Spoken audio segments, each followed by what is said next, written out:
Muy buenas. En este vídeo vamos a ver algunos consejos básicos respecto a cómo actuar en caso de que consideres que estás siendo víctima de acoso en el trabajo. En principio, estas orientaciones pueden servir tanto para el acoso moral, también llamado mobbing o a veces bullying, como para el acoso sexual o el acoso discriminatorio. Tengo que hacer dos advertencias respecto al contenido del vídeo. En primer lugar, estos consejos se refieren siempre a líneas de actuación desde una perspectiva jurídica.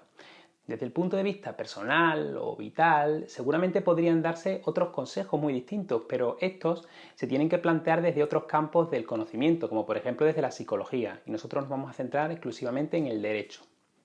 En segundo lugar, me gustaría resaltar que estas pequeñas orientaciones generales no pueden sustituir nunca el consejo de los profesionales especializados, que son los que pueden adaptarse a la situación concreta de cada persona y los que además tienen el rigor que da la práctica, el contacto continuo con la práctica.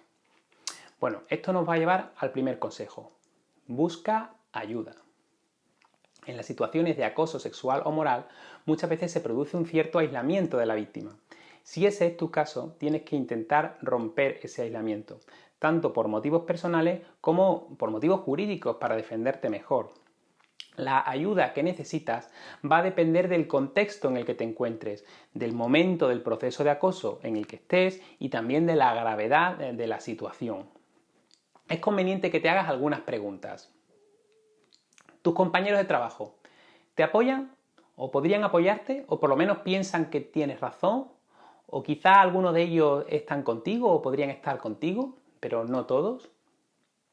¿Puedes encontrar apoyo o asesoramiento en algún representante de los trabajadores o en un sindicato? ¿Existe en tu empresa algún protocolo específico para abordar el acoso al que puedas acudir? ¿Hay personas de la empresa o de la representación de los trabajadores que tengan encargada la función de servir de enlace, de información o de apoyo en este tipo de situaciones? ¿Crees que la dirección de la empresa podría apoyarte? ¿O por lo menos no está participando de la agresión? ¿O es neutral, es imparcial? ¿O piensas que necesitas el consejo de un profesional externo, como podría ser un abogado o un graduado social, normalmente porque la situación es relativamente grave? Bueno, todo este primer consejo está muy relacionado con el segundo, que es infórmate antes de abandonar el trabajo. Casi todas las personas tenemos el impulso de apartarnos de las situaciones conflictivas, violentas, desagradables. Por supuesto, es un impulso muy razonable que nos ayuda a protegernos del peligro. Por ese motivo, el acoso laboral es tan grave porque plantea un problema muy concreto. No podemos apartarnos fácilmente del trabajo porque tenemos la obligación de trabajar y también la necesidad de trabajar para obtener un salario, unos ingresos. A pesar de esto, a veces las situaciones de acoso son tan insoportables que tenemos la tentación de faltar al trabajo momentáneamente o incluso de abandonarlo completamente. Esta huida del trabajo realizada sin ninguna estrategia jurídica podría acarrearte bastantes perjuicios. Podrías perder el empleo sin ninguna indemnización o incluso podrías quedarte sin percibir la prestación por desempleo.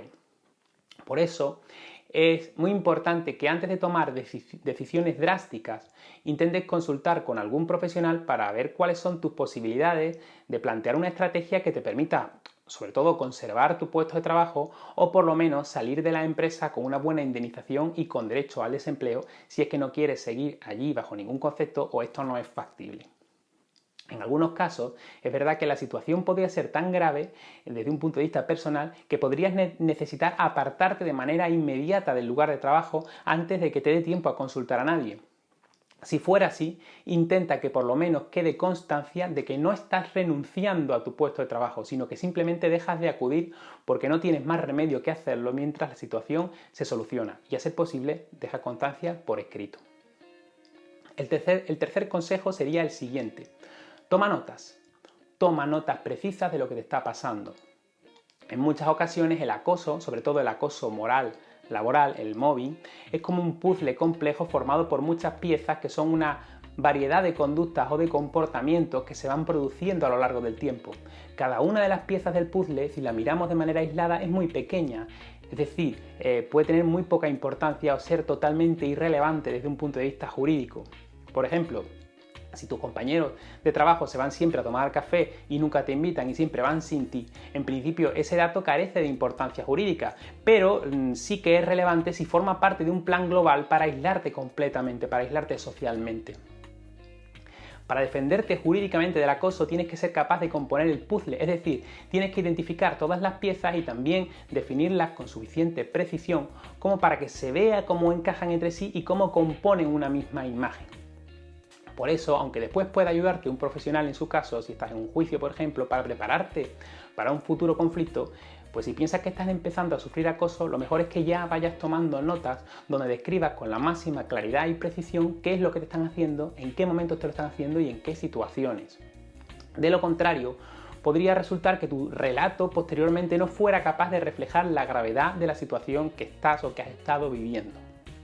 Entonces, en tus notas, intenta evitar las generalidades. Me trataban mal, me decían palabras ofensivas. ¿Qué es lo que hacían para tratarte mal? ¿Qué palabras te decían? Haz una descripción precisa que explique con el máximo detalle posible qué es lo que ha sucedido y cómo. Y también intenta situar las agresiones en el tiempo para que pueda apreciarse todo el proceso completo del acoso y también para facilitar la prueba posteriormente. También intenta aportar suficiente contexto como para que se aprecie la gravedad de la conducta. Por ejemplo, en relación con el acoso sexual, si un compañero de trabajo te dice por las mañanas qué guapa estás hoy, pues esto parece absolutamente irrelevante. Sin embargo, si te suelta piropos de manera continuada, interrumpiéndote cada vez que intentas hacer una exposición pública de carácter profesional, la lectura es muy distinta, porque entonces eso no es un piropo, te está ninguneando, te está humillando y tiene que ver con el acoso sexual. El cuarto y último consejo sería: intenta reunir pruebas. Lógicamente, para poder defenderte bien del acoso, no basta con que cuentes la historia de lo que te sucede o de lo que te ha sucedido con suficiente claridad. También vas a tener que presentar pruebas que demuestren los comportamientos que estás relatando, o al menos indicios o principios de prueba que permitan sospechar que efectivamente se han producido esas conductas. Algunas veces los comportamientos que componen el puzzle del acoso constan por escrito o se registran en un soporte informático. Así sucede con el ciberacoso o con las órdenes abusivas del empresario transmitidas por email, por correo electrónico. En estos casos es muy importante que conserves toda la documentación que puedas, y si es mucha documentación o si es muy compleja, sería también oportuno que la ordenaras de alguna manera de modo que te sirviera para ir componiendo el puzzle. Eso sí, en muchos casos los comportamientos controvertidos no constan por escrito y esto hace mucho más difícil probar el acoso. En estas situaciones, dependiendo de las circunstancias, yo creo que pueden adoptarse 3 estrategias o hasta 3 estrategias distintas que no son incompatibles entre sí. Primera estrategia: procurar que haya testigos presentes en situaciones en las que exista un riesgo de que se produzca un acoso o una situación, una conducta que conforma el acoso. O sea, que haya testigos, siempre que sea posible, por supuesto. Segunda estrategia: grabar las conversaciones telefónicas o incluso registrar con la grabadora del teléfono móvil o con otra grabadora las conversaciones que se tengan personalmente con las personas que están llevando el acoso de manera directa, de manera presencial. Los tribunales normalmente están permitiendo el uso de estas grabaciones como prueba si son necesarias para demostrar las alegaciones que se hacen y si se utilizan de manera proporcionada. En muchos casos, la tercera estrategia: podría resultar conveniente formular protestas por escrito a la empresa en la que se relate la conducta que se considera inapropiada. De este modo, queda constancia de que la empresa estaba informada del relato de los hechos que hace la presunta víctima y en cierto modo se le obliga a contestar y de un modo u otro va quedando registrada la historia. Para terminar, estos consejos no son soluciones milagrosas que permitan resolver fácilmente estas situaciones de acoso. Reflexionar sobre la estrategia jurídica que se va a adoptar no garantiza el éxito, pero sí que facilita las cosas. Me gustaría que estés viendo este vídeo simplemente con una finalidad formativa y no porque realmente estés sufriendo una situación de acoso, que no se la deseo a nadie.